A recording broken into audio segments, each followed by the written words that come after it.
अभी की बड़ी खबर आपको बता दें, भारत को 2016 रियो ओलंपिक में पदक दिलाने वाली महिला पहलवान साक्षी मलिक अब मैट पर लड़ती हुई नजर नहीं आएंगी। साक्षी मलिक ने गुरुवार को कुश्ती से संन्यास का ऐलान कर दिया है। बृजभूषण शरण सिंह के करीबी संजय सिंह के भारतीय कुश्ती संघ का अध्यक्ष बनने के तुरंत बाद ही उन्होंने यह फैसला लिया। साक्षी मलिक समेत तमाम महिला पहलवानों ने WFI के पूर्व चीफ और बीजेपी सांसद बृजभूषण शरण सिंह पर यौन शोषण के आरोप लगाए थे। महिला पहलवानों ने समर्थन में पुरुष पहलवानों ने भी प्रोटेस्ट किया था। संजय सिंह के फेडरेशन का चुनाव जीतने पर साक्षी मलिक के अलावा विनेश फोगाट और बजरंग पुनिया ने भी निराशा जाहिर करी। पिछले 11 महीनों से विवादित रेसलिंग फेडरेशन ऑफ इंडिया को गुरुवार को नया अध्यक्ष मिल गया। पिछली बॉडी में जॉइंट सेक्रेटरी रहे संजय सिंह नए अध्यक्ष बने हैं। संजय सिंह फेडरेशन के पूर्व अध्यक्ष बृजभूषण शरण सिंह के करीबी और सहयोगी माने जाते हैं। इस बीच रेसलर साक्षी मलिक ने बड़ा ऐलान किया है। साक्षी मलिक ने कहा कि बृजभूषण सिंह ने के करीबी संजय सिंह के फेडरेशन चुनाव जीतने के बाद उन्होंने कुश्ती छोड़ दी है। अब वह रिंग में नहीं लौटेंगी। रिपोर्ट के मुताबिक साक्षी मलिक ने रोते हुए कहा, आज जो महासंघ का अध्यक्ष बना है हमें पता था वही बनेगा। वह बृजभूषण के लिए बेटे से भी प्यारा है और जो अब तक पर्दे से छिपा होता था अब खुलेआम होगा। हम अपनी लड़ाई में कामयाब नहीं हो पाए। हमने हर किसी को अपनी बात बताई। पूरे देश को पता होते हुए भी सही इंसान नहीं WFI का चीफ बना। मैं अपने आने वाली पीढ़ी को कहना चाहती हूं कि शोषण के लिए तैयार रहें। वहीं बजरंग पुनिया ने कहा, खेल मंत्रालय ने वादा किया कि फेडरेशन में WFI से अलग का कोई आदमी आएगा। जिस तरह पूरे तंत्र ने काम किया उससे मुझे नहीं लगता कि बेटियों को न्याय मिलेगा। यानी पहलवानों के बीच यहाँ पर काफी निराशा है और निराशा के बीच यहाँ पर साक्षी मलिक ने कुश्ती से संन्यास ले लिया।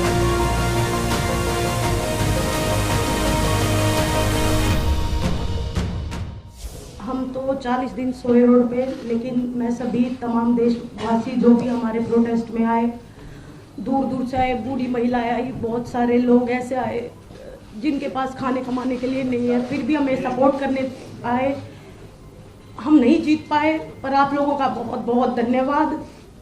और एक बात और कहना चाहूँगी कि लड़ाई लड़ी, पूरे दिल से लड़ी, लेकिन अगर प्रेसिडेंट बृजभूषण जैसे आदमी जैसा ही रहता है, उसका बिल्कुल सहयोगी है, उसका बिजनेस पार्टनर है, वो अगर इस फेडरेशन में रहेगा तो मैं अपनी कुश्ती को त्यागती हूँ और मैं आज के बाद कभी भी आपको वहां नहीं दिखूंगा। तो आप सबको पता है कि हम जैन में आए थे, लेकिन मैं एक बात आपको बताना चाहती हूँ कि हमने जब हर तरीके से कोशिश कर ली थी, उसके बाद हम दिल्ली की सड़कों पे आके बैठे थे। सबसे पहले हम गृह मंत्री जी से मिले थे, मैं और बजरंग गए थे मिलने के लिए। हमने उनको इस बारे में बिल्कुल अवगत कराया था, क्लियरली हमने नाम लेके लड़कियों का बताया था कि किसके साथ में क्या क्या हुआ है। प्लीज़ आप इसको देखिए और प्लीज़ हमारी रेसलिंग को आप बचा लीजिए, क्योंकि अभी अंत हो रहा है। उन्होंने हमें बोला था कि 30-40 दिन का टाइम मुझे दीजिए, उसके बाद में मैं करता हूँ और आप निश्चिंत रहिए, हम जरूर इसमें कुछ करेंगे। 3-4 महीने वेट करने के बाद में हम जंतर मंतर पे आए थे। हमने लड़ाई लड़ी थी, जो आप सब देख रहे हो, पूरे देश को पता है। आज जो फेडरेशन का जो अध्यक्ष बना है संजय सिंह, स्टार्टिंग से वो लोग बोल रहे थे कि हम बनेंगे, हमें पता थी, उसकी पावर पता है, उसका पोजीशन पता है, लेकिन दुख होता है कि देश में ऐसे लोगों को स्थान मिल रहा है, पद मिल रहा है। बृजभूषण का राइट हैंड है, उसके बेटे से भी ज़्यादा खास है, उसको प्रेसिडेंट में आना मतलब आने वाली लड़कियों का जो भविष्य है उनको फिर से शोषण का शिकार होना पड़ेगा, और जो चीज़ें पर्दे के पीछे होती आई हैं वो अब खुले में होगा। और दुख होता हमें इस बात का कि हम इतनी लड़ाई लड़के भी हम कोई सुधार नहीं कर पाए हमारी रेसलिंग में। आने वाले बच्चों के भविष्य के लिए जो हम लड़ाई लड़ रहे थे उसमें हम कामयाब नहीं हो पाए। हमें नहीं पता हमारे देश में न्याय कैसे मिलता है। सड़क से लेके रेसलिंग मैट से लेके बंद कमरों से लेके हमने हर किसी को अपनी बात बताई है। ऐसा नहीं है कि हम सीधा सड़क के ऊपर आ गए। हमने हर तरीके से कोशिश की है। जो स्पोर्ट्स मिनिस्ट्री है, हमने उनको क्लियरली बताया है कि ऐसे ऐसे हो रहा है, प्लीज आप कुछ करिए। पूरे देश को पता होते हुए भी ऐसे लोग जो शोषण कर रहे हैं, महिलाओं का करते आए हैं, उनको फिर से संवैधानिक पदों पे बिठाया जा रहा है, उनको स्पोर्ट्स में जगह दी जा रही है। जो एक महिला थी, हमें उम्मीद थी कि कोई महिला आएगी, आने वाली जो बच्चियां हैं वो एक संतुष्टि फील करेंगे कि एक महिला है, और उनको भी एक हौसला मिलेगा कि हाँ कि हम अभी सेफ हैं। ना तो पहले रेसलिंग फेडरेशन में कोई भी एक लड़की थी, ना कोई भी आगे लड़की है।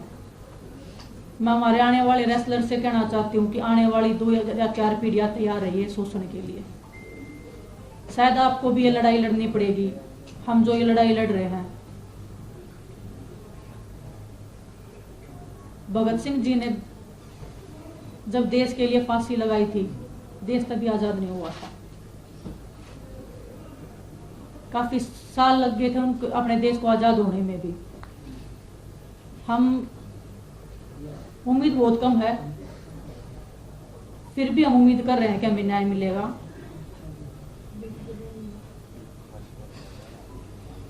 लेकिन बड़ी दुख की बात है, आज हमारे रेसलिंग का जो भविष्य है वो अंधकार में है। हमें नहीं पता कहाँ पे अरदास लगती है, किसके सामने जाके हम अपना दुख बताएं।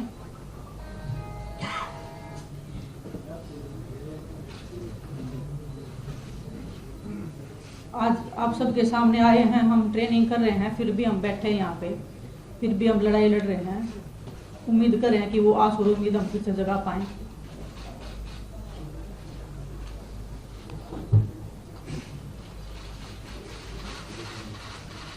मैं आपको बताऊं, सरकार से ना तो हमारी पहले लड़ाई थी, ना हमारी आज लड़ाई। हम एक व्यक्तिगत आदमी के खिलाफ लड़ रहे थे जो बच्चियों का, लड़कियों का शोषण कर रहा था, बहन बेटियों का। उसने अपनी पावर से हर तरीके से, कभी उसको राजनीति मोड़ दिया, कभी जातिवाद का मोड़ दिया, कभी उसने हरियाणा यूपी का मोड़ दिया, क्योंकि उसके पास पावर है। और वो आप सब ने देख ली, हमने भी देख ली। जो हमारे से जितने भी लोग जुड़ रहे हैं प्रोटेस्ट से, चाहे वो हमारे कोचिज हैं, चाहे वो हमारे खिलाड़ी हैं, चाहे उसमें हम हैं, किसी का भी अब आगे भविष्य सेफ नहीं है। किसी के साथ भी कोई भी घटना, चाहे वो कार एक्सीडेंट लगा लीजिए, चाहे वो कोई भी A to Z कैसे भी आरोप लगा लीजिए, वो लगने शुरू हो जाएंगे आगे। क्योंकि हम सब ने, पूरे देश ने उसकी पावर का, उसका जो तंत्र है, जो काम कर रहा है उसके पीछे, वो सब ने देख लिया है।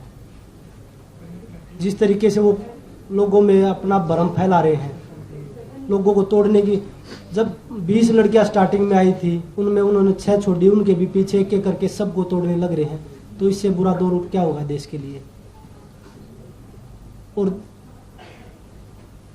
मुझे नहीं पता, वो न्याय, विनेश भी बोल रही थी, साक्षी बोल रही थी, कब मिलेगा ये लड़ाई।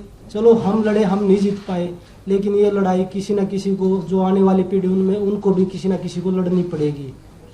विनेश ने बताया, भगत सिंह को जब फांसी हुई थी तो उसके 20-25 साल बाद हमें आज़ादी मिली थी।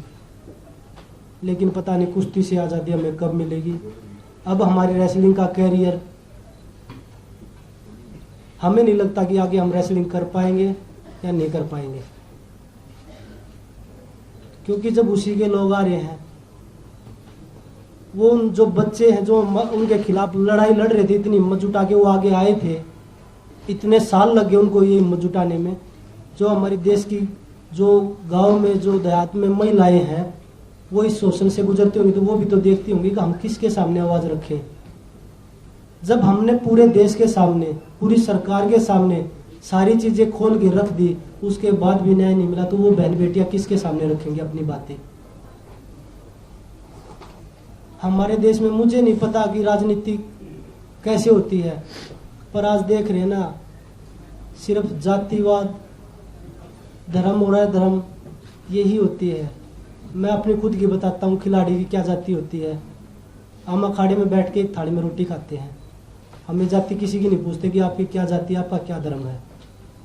अगर मैं देखने लग जाऊं, जो मेरा पर्सनल ट्रेनर है वो मुस्लिम है, जो मेरा फिजियो है वो बनिया है, तो मैं तो ये ऐसे सोचूं कि भाई नहीं, हम तो किसी और को लेके आएंगे,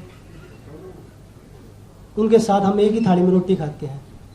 तो वो खिलाड़ियों को बता रहे हैं कि भाई जातिवाद है, ये पॉलिटिक्स कर रहे हैं।